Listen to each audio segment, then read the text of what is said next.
오늘은 소리문답 105문 5번째 간구에서 우리가 구하는 게 무엇인가 생각해 보고자 합니다. 우리가 우리에게 지은 죄를 사하여 준 것 같이 우리 죄를 사하여 주옵시고 라는 5번째 간구로 우리는 하나님께서 그리스도를 보시고 우리의 모든 죄를 너그럽게 용서하여 주시기를 비는 것입니다. 우리가 그의 은혜로 말미암아 다른 사람들을 진심으로 용서할 수 있게 되었기 때문에 이렇게 기도하도록 격려를 받습니다. 이게 소리문답의 105문과 그 답입니다. 105문, 특별히 주기도문의 5번째 간구는 우리 자신을 아주 냉철하게 이렇게 돌아보게 합니다. 하지만 이 5번째 간구를 바르게 이해하지 않으면 많은 오해를 가질 수 있는 그런 내용이기도 하는 것입니다. 왜냐하면 우리가 우리에게 지은 죄를 사하여 준 것 같이 우리 죄를 사하여 주옵시고 이렇게 말을 들으면 이것은 우리가 행한 선을 보시고 우리의 죄를 용서하여 주십시오 라고 하는 말로 들릴 수 있기 때문에 그렇습니다. 우리가 우리에게 지은 죄를 사하여 준 것, 내가 다른 사람이 나에게 지은 죄를 용서해 준 것, 그거를 근거로 해서 예수님께서 우리를 용서해 주십시오 라고 들릴 수 있는데 전혀 그런 내용이 아니다 라고 하는 것을 알아야 됩니다. 우리의 구원에 있어서는 어떠한 행위도, 나의 어떠한 행위도 포함되지 않습니다. 사람은 스스로 하나님께 용서받을 수 없습니다. 하나님의 기준에 합당한 사람은 하나도 없기 때문입니다. 우리 가운데 하나님의 용서의 기준에 이렇게 들어갈 수 있는 사람이 누가 있겠습니까? 없습니다. 그러므로 결코 자신의 어떤 행위를 근거로 하여 하나님께 용서함 받을 수 없습니다. 자, 그렇다면 이 말은 어떤 의미일까요? 그죠? 그러니까 우리의 행위로 인하여 결코 우리는 용서함 받을 수 없다라고 하는 사실이 분명하다면 예수님께서 말씀하셨던 이 5번째 간구는 어떤 의미를 가지고 있습니까? 우선 우리가 분명하게 인식할 것은 우리의 죄 용서받음은 오직 예수 그리스도의 은혜 없이는 불가능하다는 사실입니다. 그리스도의 은혜만이 우리를 죄에서 용서할 수 있습니다. 우리의 죄는 하나님을 대적하는 것입니다. 그죠? 하나님을 대적하는 이 죄를 해서 자유할 수 있고 용서함 받을 수 있는 사람이 어디 있겠습니까? 이 말은 하나님이 있어야 할 자리에 우상을 놓는 그러한 죄를 의미합니다. 첫사람 아담부터 시작해서 모든 인간은 이러한 죄악 가운데 살고 죄를 범하고 있습니다. 우리는 조금이라도 이 영적인 긴장감을 놓치게 되면 하나님이 있어야 될 자리에 반드시 이 피조물을 갖다 놓게 됩니다. 그게 이제 뭐 사랑하는 사람이 될 수도 있죠. 아내가 될 수 있고 남편이 될 수 있습니다. 혹은 자식도 될 수 있습니다. 그러니까 이 자식도 하나님보다 더 사랑하게 되면 그 우상이 되는 겁니다. 물질도 마찬가지죠. 물질도 사랑하게 되면 우상이 되는 겁니다. 권력도 마찬가지고 그리고 우리가 누리는 취미도 마찬가지입니다. 그죠? 이 취미도 우상이 될 수가 있는 것입니다. 그러니까 우리 긴장을 탁 놓으면 누구든지 다 하나님을 대적하는 자리에 서게 됩니다. 그게 우리의 본성에 잘 맞기 때문에 그렇습니다. 그러므로 이 우상 숭배하는 이 죄는 하나님이 가장 싫어하는 죄 아닙니까? 아담이 하나님이 있어야 될 자리에 자신의 욕망과 탐욕을 갖다 놓음으로 말미암아 그는 죽음에 이르게 되었고 에덴 동산에서 쫓겨난 것을 우리는 잘 알고 있습니다. 그래서 이 죄는 마땅히 죽어야 할 죄입니다. 그러니까 이 우상 숭배의 죄를 지은 사람에게는 오직 주어지는 결과는 죽음의 심판 외에는 없는 것입니다. 그렇다면은 그 누구도 이 죄에서 우리를 구원해 주고 용서해 줄 수 없습니다. 왜냐하면 하나님을 향한 죄이기 때문입니다. 모든 인간이 다 하나님을 향하여 이러한 죄를 지었기 때문에 이 땅에서는 누구도 우리의 죄를 용서해 줄 수 있는 사람이 없어요. 다 같은 죄를 범하고 있는데 누가 누구를 용서해 줄 수 있겠습니까? 불가능한 것입니다. 더군다나 이 죄는 끊임없이 반복적으로 죄를 만들어냅니다. 우리가 잘 알고 있던 죄의 경향성이 있고 죄의 확정성이 있어서 한번 들어와 있는 이 죄는 계속해서 재생산을 합니다. 그래서 점점점 재생산해서 똑같은 것을 만들어내는 것이 아니라 점점점 확장되어져 갑니다. 우리나라 말에 바늘도둑이 소도둑 된다는 것처럼 이 죄는 한번 우리 안에 들어오면 끊임없이 죄를 재생산해야 되고 그 죄는 점점점 확장되어져 갑니다. 그러므로 이 죄를 딱 멈춰야 되는데 이렇게 확장되어지고 재생산되는 죄를 누가 멈출 수 있겠습니까? 왜냐하면 이 땅의 모든 사람들이 다 같은 죄의 자리에 있기 때문에 이 땅에서는 그 누구도 이 죄 문제를 해결할 수가 없는 거예요. 내 자신도 문제를 해결할 수 없는데 다른 사람이 이 문제를 해결할 수 있겠습니까? 불가능하다라고 하는 것입니다. 그렇기 때문에 우리가 누군가를 용서하였다고 우리의 죄를 용서받을 수 있지 않습니다. 그렇죠? 누가 다른 사람이 나의 죄를 용서해 줄 수 없을 뿐더러 나도 다른 사람의 죄를 용서해 줄 수가 없어요. 불가능합니다. 왜 우리는 다 같은 죄인이기 때문에 죄인이 어떻게 죄인을 용서하겠습니까? 불가능하다는 거예요. 그런데 어떻게 우리가 다른 사람을 용서합니까? 오늘 말씀처럼 보면 분명히 그렇지 않습니까? 우리가 우리에게 지은 죄를 사하여 준 것 같이 라고 말하고 있습니다. 그죠? 아니, 우린 결코 죄인은 죄인을 용서할 수 없고 죄가 들어오면 끊임없이 죄는 재생산되어지고 확장되어지기 때문에 그 죄인은 다른 사람을 용서해 줄 수 없습니다.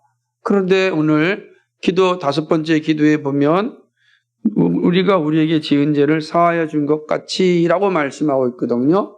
예수님이 가르쳐 준 기도란 말이에요. 어떻게 우리가 다른 사람을 용서해 줄 수 있겠는가?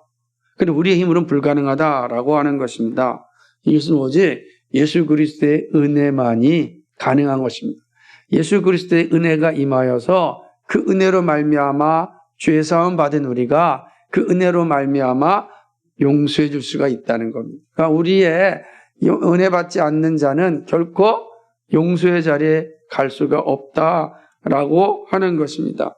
그렇다면 이 말은 이런 뜻이 될 수 있습니다. 하나님께서 그리스도의 공로를 보시고 저의 죄를 용서하여 주옵소서라고 하는 의미가 되는 것입니다. 그러니까 그리스도의 공로를 보시고 저의 죄를 용서해 주옵소서. 그리스도의 십자가의 공로만이 우리를 죄에서 구원하여 줄 수 있습니다. 그러니까 우리는 우리 스스로를 구원할 수 없고 다른 사람의 죄도 용서할 수가 없는데 일단 우리 자신의 죄가 용서만 받아야 다른 사람의 죄도 용서해 줄 수 있지 않겠습니까? 그래서 이 기도는 주여 그리스도의 공로를 보시고 우리의 죄를 용서해 주옵소서라고 하는 의미가 함의되어 있는 것입니다. 어떤 의미인지 다윗의 기도를 통해서 좀 살펴보겠습니다. 다윗은 자신의 죄사함을 위하여 그리스도의 인자하심에 의탁하였습니다. 시편 51편 1절과 2절을 보면 이렇게 이야기합니다. 하나님이여 주의 인자를 쫓아 나를 긍휼히 여기시며 주의 많은 자비를 쫓아 내 죄가를 도말하소서. 나의 죄악을 맑게 씻기시며 나의 죄를 깨끗이 제하소서. 아멘. 이게 다윗의 기도입니다. 다윗이 기도할 때 이렇게 이야기하는 거예요. 하나님 주의 인자를 쫓아서 나를 긍휼히 여겨 주시옵소서라고 기도합니다. 이게 되게 중요한 거죠. 다윗이 얘기할 때 하나님께서 주의 인자를 쫓아서 자신을 용서해달라라고 하는 기도를 하는 겁니다. 다윗은 이 구약의 사람 아닙니까? 그리스도를 본 사람이 아닙니다. 근데 지금 다윗이 어떻게 기도하죠? 하나님이여 주의 인자를 쫓아 나를 긍휼히 여겨달라라고 기도하고 있습니다. 그러니까 이 다윗의 기도는 철저하게 오실 그리스도를 소망하며 그리스도의 그 놀라운 십자가의 은혜, 자비를 보시고 나의 죄를 용서해달라라고 하는 기도인 것입니다. 나의 어떠한 공로도 죄사함의 자리에 이를 수 없음을 잘 알고 있었던 이 다윗입니다. 날 때부터 모태로부터 죄악 가운데 태어났음을 알았던 다윗입니다. 그는 결코 자기의 어떠한 노력과 누군가의 어떠한 노력으로도 자신의 이 죄 문제를 해결할 수 없다. 너무나 잘 알았습니다. 그래서 그는 기도하는 겁니다.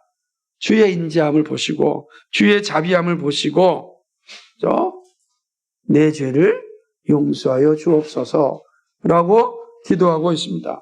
다시 말한다면 우리가 기도할 수 있는 것은 오직 그리스도의 은혜를 보시고 나의 죄를 하나님께서 용서해 달라는 것입니다. 오늘 우리도 마찬가지입니다. 나의 죄를 용서해 달라고 할 때는 내가 스스로 내 죄를 용서만 받을 수가 없어요. 내가 누군가를 용서해 줄 수도 없지만 용서해 줬다고 해서 내 죄가 용서함 받는 것도 아니에요. 내 죄의 용서함 받음은 오직 그리스도의 은혜, 그리스도의 공로 외에는 없다라고 하는 것입니다. 그리스도의 은혜를 하나님이 보시고 나의 죄를 용서해 주십니다. 이것은 성경이 계속해서 반복하여 주시는 말씀인 것입니다. 하나님 말씀 한번 에베소서 1장 7절 말씀 한번 볼까요? 에베소서 1장 7절.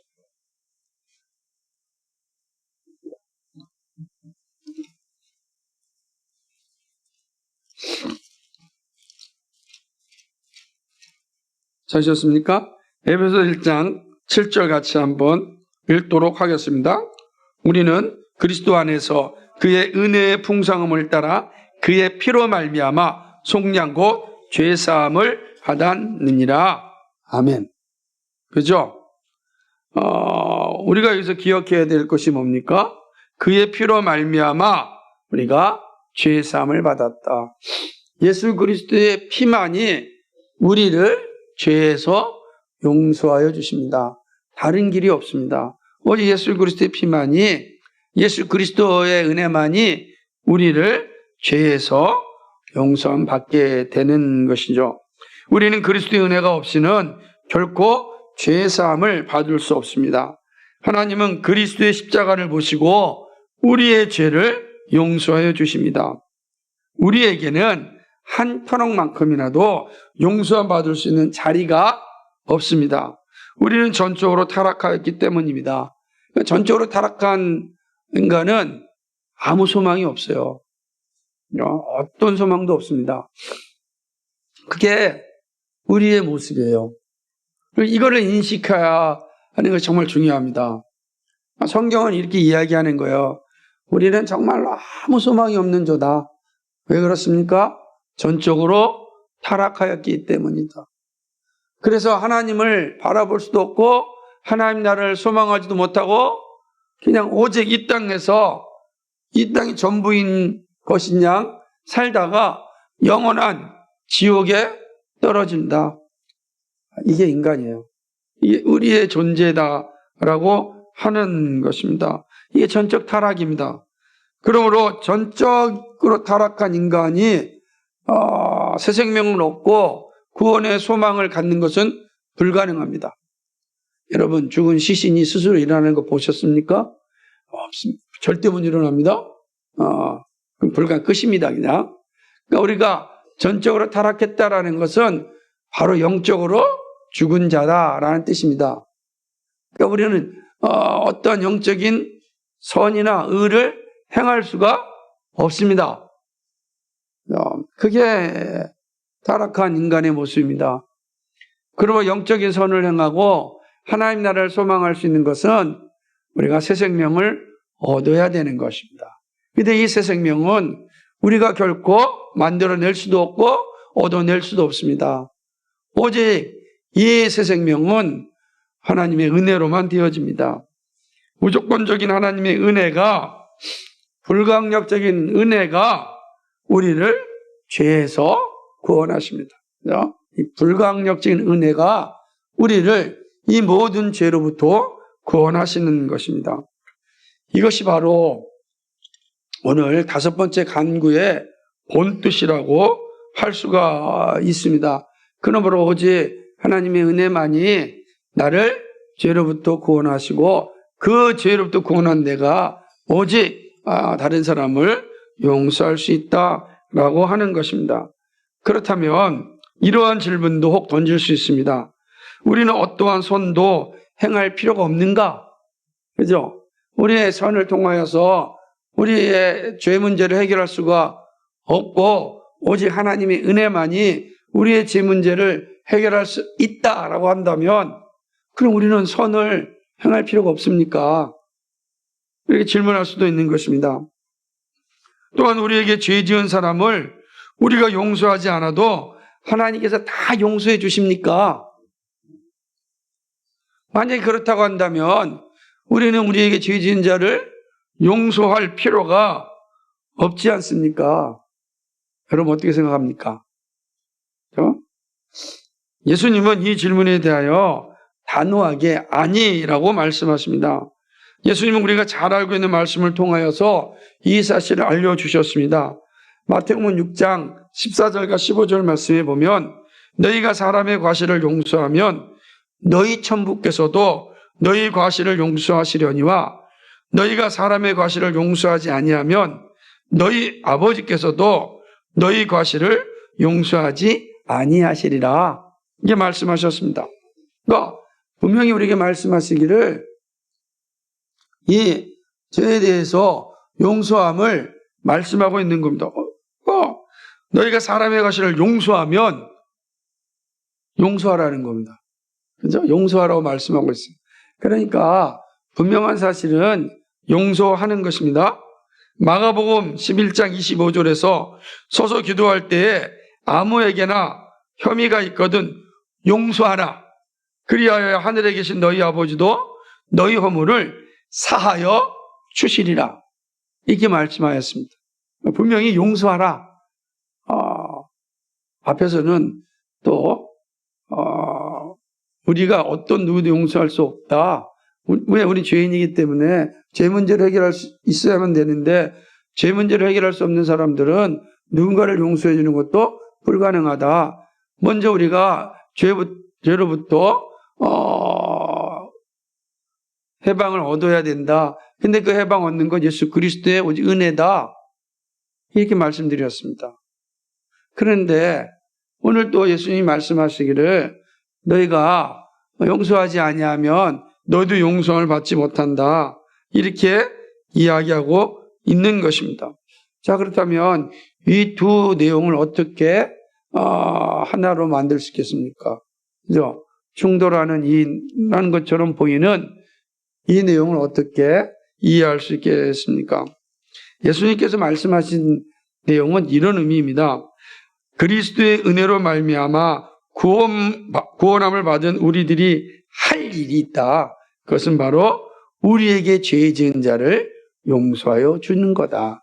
그러니까 우리에게 죄 지은 자를 용서하여 주옵소서, 용서한 것 같이 나를 용서해 주옵소서라고 하는 것은 하나님의 은혜로 말미암아 우리의 죄를 용서함 받았다면 용서함 받은 우리가 할 일은 다른 일을 용서하는 것이다 라고 하는 것입니다. 우리가 용서할 수 있는 것은 예수 그리스도의 피의 공로에 있습니다. 그러므로 진실로 누군가를 용서해 주려면 내가 그리스도의 피로 말미암아 용서함 받음이 분명해야 됩니다.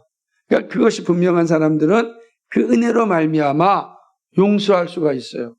근데 이게 없으면 하나님 그리스도의 은혜로 말미암아 내가 죄 용서함 받았다라고 하는 이 분명한 고백이 없으면 내가 다른 사람을 용서해 줄 수가 없어요. 용서가 쉬운 것 같지만 참 어렵습니다. 근데 이 어려운 용서가 가능한 것은 그리스도의 용서함 받은 것을 분명하게 고백할 때 우리가 용서할 수 있다는 말씀인 것입니다.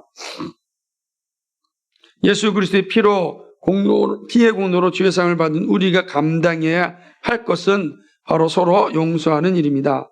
이 용서는 그리스도의 십자가를 아는 자만이 할 수 있다는 것이죠.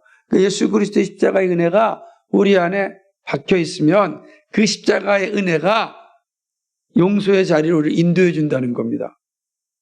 그죠? 내 의지로 내가 하는 것이 아니라 그리스도의 피의 은혜가 내 의지를 사용하여서 내가 용서하게 되는 거예요.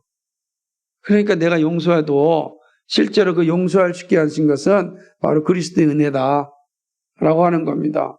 그러니까 그리스도의 은혜가 임하지 않고서는 용서가 안 돼요. 용서가. 왜 우린 본성은 나를 미워하는 거거든요. 욕망이 가득 찬 존재잖아요. 욕망에는 용서가 없어요. 그런데 은혜가 욕망을 죽였기 때문에 용서가 나오는 겁니다. 그거를 말씀하는 것입니다. 예수님은 베드로에게 아주 중요한 말씀을 주셨습니다. 마태복음 18장 35절에 너희가 각각 중심으로 형제를 용서하지 아니하면 내 천부께서도 너희에게 이와 같이 하시리라 이렇게 말씀하셨습니다. 이 말씀은 용서에 대한 베드로의 질문에 대하여 답변을 하시고 1만 달란트 빚진 자와 100달란트 빚진 자의 비율을 말씀하신 후에 주어진 것입니다. 그러면서 말하기를 내 형제를 용서하지 아니하면 내 천부께서도 너희에게 이와 같이 하시리라 이게 말씀하셨습니다. 잘 생각해 보십시오. 다시 말하면 그리스도의 은혜를 받은 사람은 용서하는 사람이라는 거예요. 그러면 용서하지 않는 사람은 어떤 사람입니까? 그리스도의 은혜가 없는 사람이에요. 십자가의 은혜가 없어요. 피해 공로의 은혜가 없어요. 그럼 용서하지 못하는 겁니다. 예수님은 나를 용서했는데 우리가 어떤 존재입니까? 그죠? 여러분이 다른 사람보다 의롭습니까? 우리가 다른 사람보다 의롭나요? 우리는 의로운 사람이 없어요. 우리는 더 더러울 수 있고 추할 수 있어요. 그렇지 않습니까? 우리가 욥기를 보면서 욥의 친구들이 마치 자기가 의로운 것처럼 막 욥을 막 비판하지만 그러나 실제로 누가 더 의로웠습니까? 욥이 더 의롭지 않습니까? 욥이 훨씬 의로운 거예요. 그런데 욥이 고통받고 고난받는다고 친구들이 막 의롭지 않다고 너 분명히 뭔가 우리가 모르는 죄 져가지고 하나님께 이런 심판받는 거 아니냐 막 이야기합니다. 그러나 우리는 알고 있지 않습니까? 욥이 더 의롭습니다. 그러니까 우리가 누군가를 용서하지 않는다는 것은 우리가 그리스도의 은혜가 없는 거예요. 그러니까 그래서 어려운 거예요. 그러면 용서를 해도 막 주저주저하는 건 뭐예요? 아직 성령으로 충만하지 못하기 때문에. 그래서 그리스도의 은혜를 받은 사람은 성령의 충만함을 받은 사람은 궁극적으로 용서의 자리로 갑니다. 시간이 걸려도 용서합니다. 그게 놀라운 거죠. 왜냐하면 자꾸 나를 바라보게 되거든요. 야, 예수님께서 나를 용서하지 않았다면 난 어떻게 됐을까? 이게 막 밀려 들어오는 거예요. 그런 내가 내 남편을, 내 자식을, 내 아내를, 내가 내 성도를 이렇게 드는 거죠. 그래서 은혜의 자리에 서게 되기까지는 긴 시간이 필요하고 충만해야 되겠지만 반드시 그리스도의 십자가의 은혜가 있는 사람은 용서의 자리로 가게 된다. 그렇다고 해서 이제 생각해 보겠지만 뒤에 가면은 공의의 문제는 어떻게 볼까? 이런 질문이 또 나올 수 있기 때문입니다. 바울 역시 이러한 예수님의 가르침을 충실하게 증거하였습니다. 에베소서 4장 32절에 서로 인지하게 하며 불쌍히 여기며 서로 용서하기를 하나님이 그리스도 안에서 너희를 용서하심 같이 하라 그랬습니다.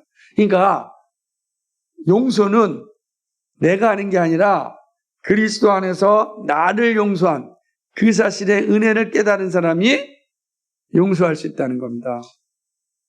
골로새 3장 13절에 누가 네게 혐의가 있거든 서로 용납하여 피차 용서하되 주께서 너희를 용서하신 것 같이 너희도 그리하라. 이렇게 말씀하고 있습니다. 그러니까 우리의 용서의 기준이 어디죠? 그리스도의 용서했다는 거예요. 그러니까 그리스도로부터 내가 용서함 받았다. 이게 뭐죠? 믿음의 고백이란 말이에요. 이게 구원받은 자의 모습. 믿음의 고백이 뭐냐면 내가 그리스도로부터 죄 용서함을 받았다는 뜻입니다. 여기에 은혜가 있는 것입니다. 다른 데 있지 않고 이 은혜 가운데 바로 있다라고 하는 거죠. 우리가 그리스도의 은혜를 진심으로 받았고 고백한다면 이제 우리는 형제를 용서할 수가 있어야 합니다. 그것이 어떤 것이든 용서할 수 있는 자세를 가져야 합니다. 우리의 용서함 받은 것을 기억해야 합니다. 용서하기 힘들 때 우리를 용서하신 그리스도를 보아야 합니다. 그것이 그리스도의 은혜를 바르게 알고 있는 자세입니다. 자, 그렇다면 앞서 말씀드렸듯이 이 범죄한 자들에 대한 태도는 어떻게 해야 되겠는가? 그렇지 않겠습니까? 그럼 다 용서해야 됩니까? 이 범죄한 자들, 하나님의 공의를 허무는 자들에 대해서는 어떻게 해야 됩니까? 이에 대하여 성경은 분명하게 답을 하고 있습니다. 원수 갚는 것은 하나님께 있다. 로마서 12장 14절과 21절 같이 한번 읽을까요?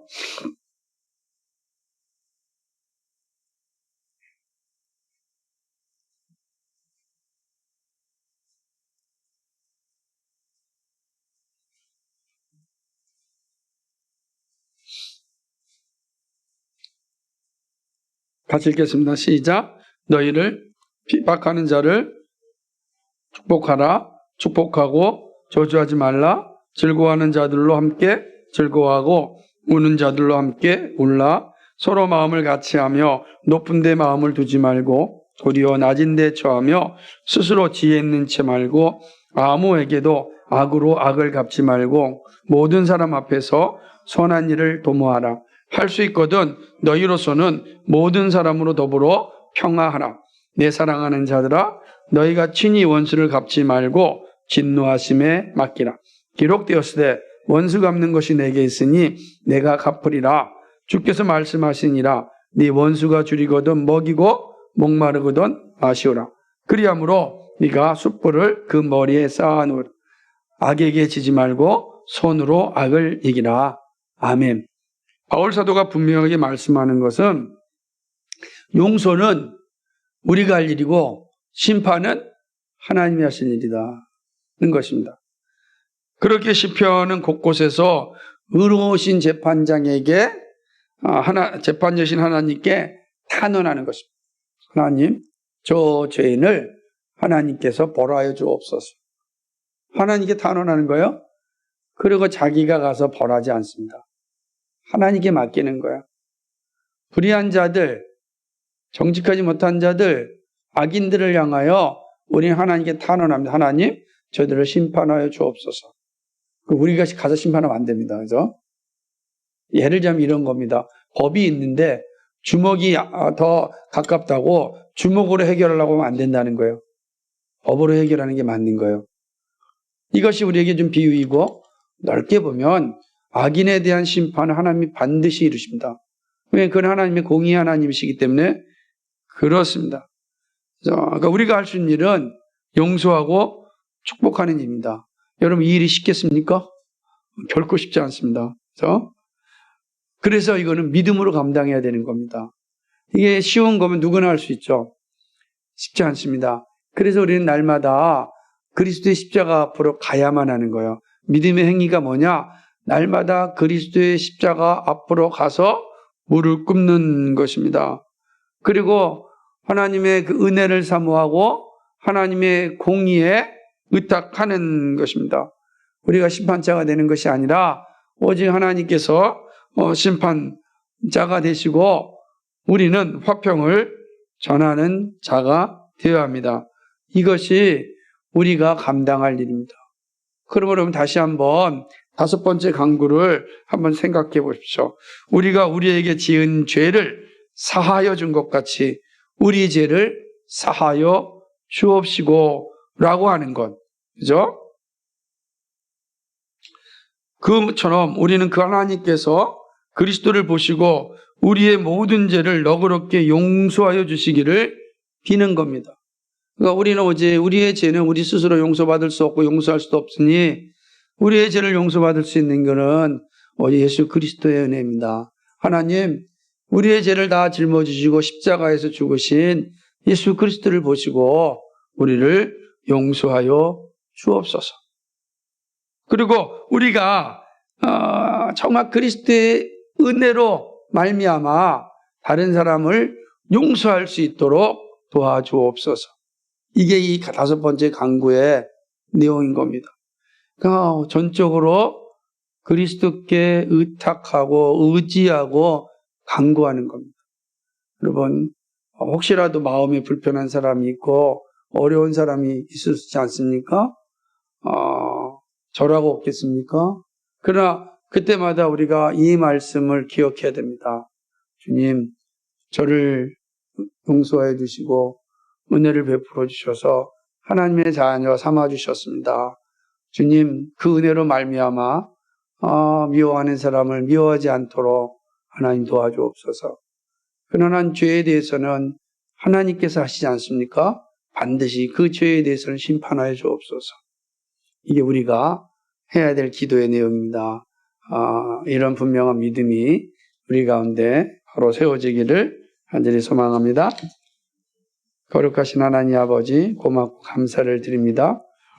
이 5번째 강구를 통해서 우리에게 말씀하시는 하나님의 뜻을 살펴보았습니다. 하나님 아버지, 이 가르침에 분명하게 서서 흔들리지 않고 믿음의 자리에 바르게 서서 살아가는 저희들 되게 하여 주옵소서. 주께서 늘 함께하여 주시고 인도하여 주실 것을 소망하며 예수 그리스도의 받들어 기도하옵나이다. 아멘.